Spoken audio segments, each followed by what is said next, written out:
देखिए, राम मंदिर भावना और आस्था का विषय है। राम मंदिर से शिक्षा और रोजगार नहीं मिलने वाला, ये सब लोग जानते हैं। हम तो इस बात के लिए चिंतित हैं कि आज़ाद भारत की बुनियाद जिस संविधान के आधार पर रखी गई, उसमें मंदिर बनाना राज्य और सत्ता की जिम्मेदारी नहीं थी। उसकी जिम्मेदारी थी विश्वविद्यालय बनाना, उसकी जिम्मेदारी थी नौकरी और रोजगार के अवसर मुहैया कराना, किसान मजदूर को 2 वक्त की रोटी की बात करना। धार्मिक लोगों का काम है मंदिर बनाना। वो धर्म के ठेकेदार जो हैं उनके जिम्मे छोड़िए। आपको जनता ने चुना है तो मंदिर बनाने के लिए नहीं चुना है, आपको मस्जिद बनाने के लिए नहीं चुना है, मॉब लिंचिंग के लिए नहीं चुना है, आपको ये सारे काम करने के लिए नहीं चुना है। आप वह काम तो कर नहीं पा रहे, इसीलिए आप जनता को मूर्ख बनाए रखना चाहते हैं। और दूसरी बात, जब विश्वविद्यालय नहीं रहेंगे, शिक्षा सबको नहीं मिलेगी, तो ऐसे ही मूर्खों की जमात तो पैदा होगी जो मंदिर में जाके कीर्तन करेगी, जो उनको शिक्षा और रोजगार नहीं मिला है तो भी राम का नाम जपेगी। जो 1500 जो फैक्ट्री में मजदूरी करेगी लेकिन कहेगी कि 1500 रुपये मैंने लड्डू बांट दिए। देखिए, अगर नई पीढ़ी के जो शिक्षित लोग हैं वो इस बात को समझ रहे हैं, आम आवाम तो अभी भी सांस्कृतिक तौर पर, आर्थिक तौर पर, सामाजिक तौर पर बहुत पिछड़ी हुई है, तो वो भटकी हुई है। विश्वविद्यालयों में पढ़ने वाली पीढ़ियां इस तरह के छलावे के खिलाफ खड़ी होती, सवाल करती। अगर यह सवाल पूछा जाता तो इनका एजेंडा डाइल्यूट होता। इसीलिए तो विश्वविद्यालयों को बर्बाद किया जा रहा है। एक विश्वविद्यालय में पढ़ने वाला व्यक्ति ना, जब घर अपने बात करता है तो उसके बाप भी उससे पूछते हैं कि डिग्री पूरी होगी तो नौकरी मिलेगी कि नहीं। क्यों नहीं उसके लोग ये कहते कि जाओ मंदिर बनाओ विश्वविद्यालयों में? क्यों? क्या इस देश की आम आवाम अपने अपने बच्चों को मंदिर बनाने के लिए, मॉब लिंचिंग के लिए भेजने को तैयार है?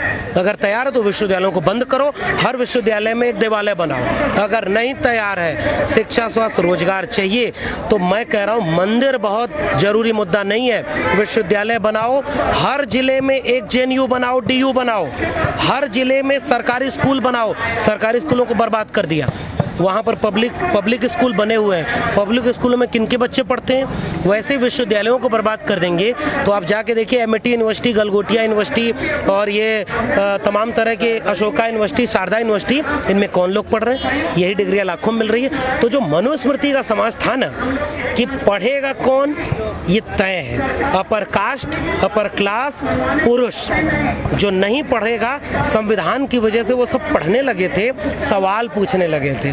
इन सवालों से डरने वाले लोग, झूठे जुमलों में फंसाए रखने वाले लोग, उनकी जिम्मेदारी यह थी कि और विश्वविद्यालय बनाते, वो विश्वविद्यालयों को बर्बाद कर रहे हैं। इसीलिए धर्म, जाति, इन सब की चीज़ों में उलझा रहे हैं। जो बाबा काला धन के नाम पर पिछली सरकार में आंदोलन कर रहा था, इस सरकार में वो करोड़ों रुपए अपना मुनाफा बढ़ा चुका है। सैकड़ों फीसदी उसका मुनाफा बढ़ गया स्वदेशी के नाम पर। जो खुद सत्ता की दलाली कर रहा है, जो सत्ता के खिलाफ एक वक्त नहीं पूछ सकता है कि काला धन तुम क्यों नहीं लाए, दोबारा तुमको मौका मिल गया है, उसकी मानसिक विक्षिप्तता ये है कि वो संविधान विरोधी बयान दे रहा है। उस टीवी चैनल पर, बाबा रामदेव पर केंद्र सरकार को बयान देना चाहिए कि क्या वह रामदेव के इस विचार से सहमत है। अगर सहमत है तो अम्बेडकर, फूले, पेरियार को घोषित तौर पर ये कहें कि वो देश विरोधी लोग हैं। अगर नहीं सहमत है तो तुरंत FIR करिए रामदेव पर, उस टीवी चैनल पर,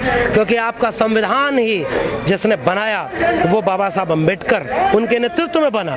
फूले, पेरियार जिन्होंने ब्राह्मणवादी, मनुवादी सत्ता के चुनौती को ललकार करके ध्वस्त किया और समतावादी समाज बनाया। ज्योतिबा फूले, सावित्रीबाई फूले, फातिमा शेख को, और बामसेप में कहाँ लिखा है कि जो अपर कास्ट है, जिन्होंने हमारा शोषण किया, उनको देश से निकालो? चाहे बामसेप हो, पेरियार हो, फूले हो, अम्बेडकर हो, मंडल हो, कांशीराम हो, इन्होंने क्या सवाल किया? जिसकी जितनी संख्या भारी, उसकी उतनी हिस्सेदारी। इस देश के संसाधनों पर, इस देश में शिक्षा में, रोजगार में, स्वास्थ्य में दलित, पिछड़े, आदिवासी, अल्पसंख्यक और महिलाओं की हिस्सेदारी है कि नहीं है? क्या यह भारत विरोधी बयान है? क्या यह आतंकवाद है? अगर यह आतंकवाद है तो हमें मंजूर है आतंकवादी होना।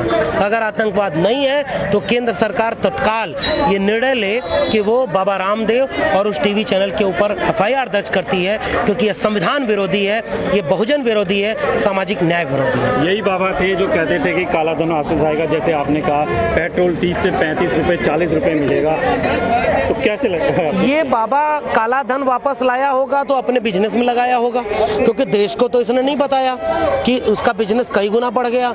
ये बाबा अगर पेट्रोल सस्ता पा रहा होगा तो सकता है खुद की गाड़ियों के लिए पा रहा होगा। एक बार आम गरीब जनता के बीच जाकर यही बात बोल दो ना, हिम्मत है तो एक बार जाओ, कहो कि अम्बेडकर और फूले पेरियार और ये सारे लोग आतंकवादी हैं। नहीं हिम्मत है। सर एक चीज़ और है, ये बाबा थे जो दुनिया को कहते हैं कि स्वदेशी अपनाओ, स्वदेशी अपनाओ, स्वदेशी अपनाओ, और जब इनके घुटने में कुछ होता है तो ये जर्मनी में जाके उसको अपना इलाज के लिए जाते हैं। देखिए, ये मानसिक रूप से विक्षिप्त लोग हैं। ऐसे ही विक्षिप्त लोगों की प्रतिशत और बढ़े, ऐसे ही संविधान विरोधी सांप्रदायिक लोगों का प्रतिशत और बढ़े। इसके लिए ज़रूरी है कि विश्वविद्यालय बर्बाद हो जाए, शिक्षा बर्बाद हो जाए, सामाजिक न्याय बर्बाद हो जाए, बेरोजगारी चरम पर रहे, ताकि मूर्खों की एक जमात पैदा हो जो इस तरह की मूर्खता को और आगे बढ़ाए।